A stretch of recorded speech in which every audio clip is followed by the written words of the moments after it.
중국 남자 축구의 월드컵 역사를 2002년부터 보면 가장 눈에 띄는 사실은 하나입니다. 중국은 2002년 한일 월드컵에 처음이자 현재까지 유일하게 출전했고 그 이후 2006년부터 2026년까지 본선에 돌아오지 못했습니다.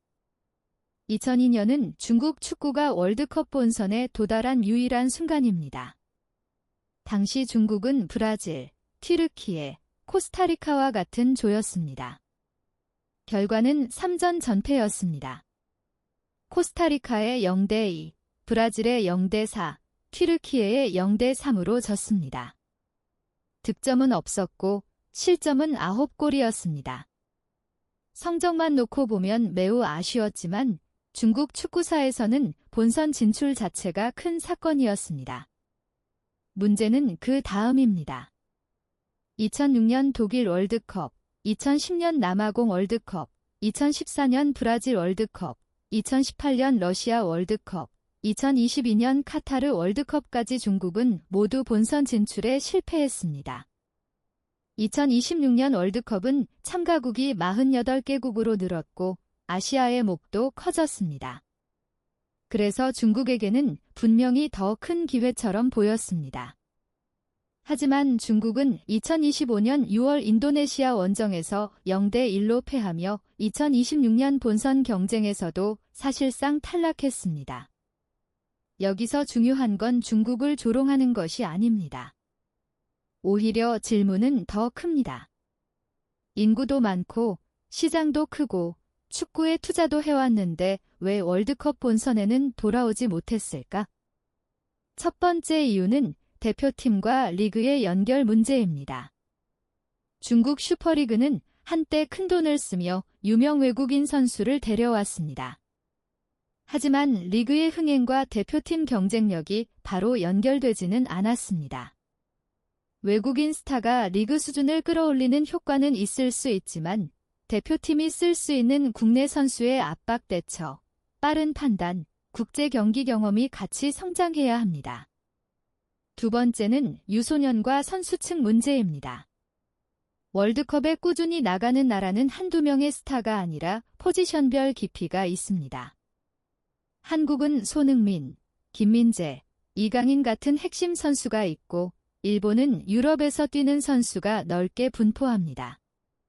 중국은 특정 포지션에서 국제 수준의 선수가 나와도 팀 전체 속도와 조직력에서 격차가 생기는 경우가 많았습니다. 세 번째는 압박입니다. 중국 축구는 시장이 큰 만큼 기대도 큽니다. 하지만 기대가 너무 크면 대표팀은 안정적인 장기 프로젝트보다 단기 결과에 흔들리기 쉽습니다.